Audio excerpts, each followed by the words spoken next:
Hey guys, happy Tuesday. Don't forget, in 3.5 hours, John Ferrick's going to be here live, and I'm so excited about it. I actually had two interviews today. I was going to do Martin Tankleff today at 2, but he had class at 3. He's teaching a class at Georgetown University, so we're doing it tomorrow. I'm actually canceling the kid's dentist appointment because he was honorable and said he only had a half hour today and he wanted to do more than a half hour. So who am I to say no? So I was really excited about that. So that's going to happen tomorrow. I'm still going to premiere it on Thursday as planned. So it really doesn't change anything for you guys. Another thing I want to get into is because Brendan's video, the Oh My God, Brendan's Bombshell, has almost 100,000 views. That is like more than I've ever gotten on any video. The most was, I think I figured this out, from 2016, and that one had like 60,000 or 69,000. So to have almost 100,000, I'm like, wow. But one of the comments that I've seen consistently on it, and you guys know, I don't care about haters. You want to hate, hate. But one of the things I've seen consistently is, oh, you take too long to get to the main part. And my answer is, do you read a book and skip to the end? Do you watch a movie and skip to the end? No, you don't.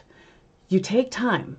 So in a news story, they don't jump right to the story. They don't jump right to the line. They have to go through commercials and everything else. So you can consider my talking like a commercial. I'm not going to just blow it, boom. I mean, it's kind of like sex. You take your time. It's not something you just boom. And if it was, who would want it? Same thing. So for all those haters, deal with it. And if you don't like me, you don't have to watch me. But you can really keep all your negativity to yourself because this is me. I'm never going to change. And that's it. So also, last time I did a video, or 2 videos ago, I said that when I got to 5,000 subscribers, I had no idea I was going to get there this fast. I am only a couple hundred away, and I'm like, wow. So I have to start thinking of a contest. So what my wonderful, wonderful moderator, Marissa, told me is that she actually came up with some ideas. So to do two $50 gift cards to the winner. Still not sure how the winner is going to go or how we're going to pick a winner, but the rate I'm adding subscribers, I think we better start thinking quickly. So hopefully you guys, I'm sure you guys will get it before Christmas. So good luck to the 2 winners, and I will post a contest as soon as we get there. But the only rules are you have to be a subscriber. And yes, I can check, but you have to be a subscriber. So if I pull a winner and you're not a subscriber, then you're not going to win it, and I have to pick somebody else who is a subscriber. So make sure you subscribe, and that's going to be the first 5,000 subscribers, okay? Which should be within a couple of weeks at this rate, 2 weeks. So moving on, one of the main things that, and yes, I'm getting to the topic now. One of the main things that I think John Ferrick's book stressed is the corruption in Wisconsin. And it's scary to me that people don't realize how bad the corruption is and how open it is. It's not even like anyone's trying to keep it a secret. And what I mean by that is before I even get into Avery, so Steve Drizin, which is Brendan's attorney, had posted something today, which I even wrote, is that even legal? How does that even happen? So as you guys are aware, Scott Walker is no longer, or going to be no longer, the governor of Wisconsin, thank God. And him and his cronies, and I'll read parts of it. I was going to do a PowerPoint, but it was going to take too much time. So I apologize. You're just going to have to read, but you can find this in Making a Murderer Uncensored, and you can find it, Steve Drizin posted it. I think I'm going to ask him to interview next. So what happened was, as you guys know, like I said, they had Steve Law. I hate not knowing how to edit because I just do straight runs. So Scott, the asshole Walker, lost to a Democrat, which it's about time. I mean, Scott Walker is not good at all. If he's involved in Stephen Avery, I have no idea, but they want Republicans. And late Friday afternoon, less than a month after Tony Evers defeated Scott Walker, Robin Vos, the Republican Speaker of the Wisconsin State Assembly, followed through on a threat to strip the new governor of some of his power. Like, how do you do that? So that day, an assembly committee released 5 bills that grant sweeping new authority to the legislator at the expense of both Mr. Evers and Wisconsin's new Attorney General, Josh Kaul, who happens to also be a Democrat. So drafted, of course, in secret because, everything's a big secret when it comes to Republicans. Not all, just some, especially in Wisconsin. The legislation was rushed to the Joint Finance Committee on Monday for its only public hearing. Legislators and outraged citizens scrambled all weekend to parse more than 40 serious changes to state law embedded in the 141 pages of text. Legislature is expected to vote on the bills on Tuesday, and Mr. Walker has indicated an openness to signing legislation on the stripe. No one is really bothering to hide the purpose of this lame duck legislation to continue the Republicans, I can't speak, hold on state government, even at the expense of the core democratic principles like respect for the separation of power and majority rule. The legislation would nullify the decision-making of Wisconsin's voters who rejected Republicans for every statewide office in the November midterms. Like, I don't get how this is even legal. I really don't. So the lame duck legislation would, for example, prevent Evers from fulfilling a campaign promise to take Wisconsin out of a multi-state lawsuit against the Affordable Care Act. It will also diminish the governor's control over Wisconsin Economic Development Corporation, a scandal-ridden public-private agency created by Scott Walker to foster job creation, by giving the legislation an equal number of appointees to the board as the governor and revoking the governor's power to appoint the board's chief executive. Why? Like, are you that much of a baby, Scott? Like, seriously? Is this like your legal political way of stomping your feet?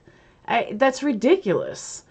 Mr. Evers' campaign on closing the agency, the subject of critical audits by the state's nonpartisan legislative audit bureau, which revealed that the Economic Development Corporation has mismanaged millions of dollars in loans.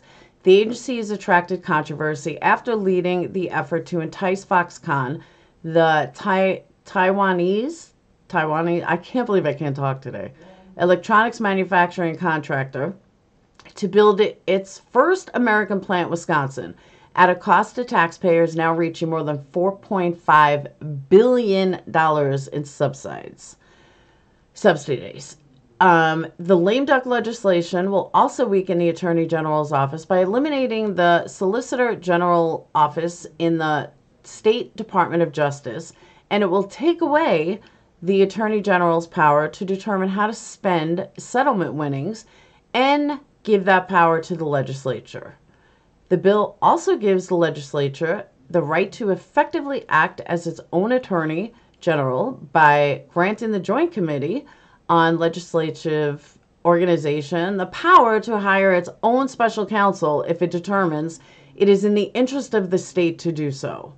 Both Vos and Scott Fitzgerald, the Senate Majority Leader, who is collaborating closely with Mr. Vos, are members of the committee. How? How does this happen? Apart from stripping powers from other branches of government, the legislation aims to decrease voter turnout by imposing a 2-week limit on early voting, despite the fact that a federal judge struck down a similar Wisconsin law in 2016 on the grounds that it's racially discriminatory. When Democrats swept statewide offices in November, it was mostly the result of record turnout in Dane and Milwaukee counties, Wisconsin's 2 largest, both of which early voting began 6 weeks before an election. And then it goes on and on. I'm not going to read the whole thing, but I just wanted to read that bulk of it. I'll leave a link in the description because I am just dumbfounded. I don't know how this happens. Republican policies adopted in Wisconsin over the last 8 years, taking power from a Democratic executive as part of a national conservative strategy. In December 2016, a few weeks after the election of Roy Cooper in North Carolina, Republican legislative leaders significantly weakened the state's governorship. They went so far that at the beginning of the year's legislative session, a reporter asked Phil Berger, the Republican Senate President pro tempore, and Tim Moore, the Speaker of the House, if they plan to take away any more of Governor Cooper's powers. Does he even still have any? Mr. Berger joked. If you have any suggestions, let us know. Like, the reason why I read that last part, because it's not just Wisconsin. They did it in North Carolina. I am proud to say I'm not either a Republican or a Democrat because I think every party is whacked, and I'm not afraid to say that. But I don't get how any of this is legal. How do you do this? Why would Scott Walker do this? Is your interest not in the state? You were governor for 8 years. From my opinion, you're supposed to be interested in the state, not your own personal gain. And this is why so many people hate politics. I mean, if this article was just about North Carolina, I wouldn't even have read it. But the lengths that these people go to just to cover their own, to stomp their own feet and be babies, I can't seem to comprehend. And maybe you guys can fill me in because I just can't seem to comprehend. I really can't. I'm not going to say anything about religion because let's just say I'm an atheist. But it kind of reminds me of the same thing. Do you really believe in your fate, or are you just doing it because you're brainwashed? Are you really believing in your fate when you preach, your church, when you stand up there, or are you doing it for money? Is it a self-gain, or is it better for the state? Are you really trying to help people? I'm trying to walk on eggshells saying that, but you guys kind of know what I mean and where I'm getting at it. It just doesn't make sense to me. And what's even scarier for Wisconsin is that nobody's trying to hide the purpose of this lame duck legislation to continue the Republicans' hold on state government, even at the expense of core democratic principles like respect for separation of powers. It absolutely blows my mind that this is what's happening in the world today. It's one thing Republicans want to preach their religion and preach their abortion and preach all their other bullshit that they can preach. And I'm not saying if you're Republican, you're a bad person. Don't get me wrong. A lot of people I know are Republicans. But my issue is you're not in the highest of power. And they keep trying to, and this can go into a whole nother debate, but they keep trying to tell each an individual how to dictate their lives. Now you have the state of the Republicans trying to dictate and take away power from the Democrats, which I think is the sickest thing ever. What's going to be is going to be. Let it be. So how does all of this tie into Avery and Dassey, other than the obvious, because it is Wisconsin? Sorry, Dave, you still won't hear me say that this is the Masons or a big conspiracy. This is politics. I don't think it has anything to do with Stephen and Brendan in a typical sense. What I do think it has to do with is Wisconsin is just so, what's the word I'm looking for? So known for cover-up after cover-up or for bullshit after bullshit. And it's really sickening. From Peterson to Bushman to, Kosarik. I think I said that right, Kosarik. To Scott Walker. Do I think Scott Walker has anything to do with Kosarik? Not really. I don't think the governor got involved in local town, small town bullshit, but you never know. But the fact that they're willing to go this far and come up with stuff out of nowhere is something that I'm not sure I know how to deal with properly, because I just want to scream at the top of my lungs. So I'm going to cut this now because I have to come back at 7. But don't forget, 7 o'clock Central Time, 8 o'clock Eastern, 5 o'clock Pacific. And if you're overseas, I don't know what time it is, so I apologize. I know Australia is 24 hours ahead or behind. I forget. I think you guys are ahead. So don't forget to subscribe. Don't forget about the 5,000 coming up. And make sure you subscribe so you can get an entry. And I want to thank my amazing moderator, but most importantly, you guys are all great. I love Phoebe, I love you, Amber, and I love Marissa, but I do have to give special credit to Marissa. She's really my right-hand my right hand lately. Yes, I'm lefty, so she makes up my right hand. I couldn't have asked for more. I mean, she's just amazing. So I will see you guys tonight at 7 o'clock for John Ferrick. Again, don't forget to subscribe, check out my other videos, and I will see you guys tonight. Peace.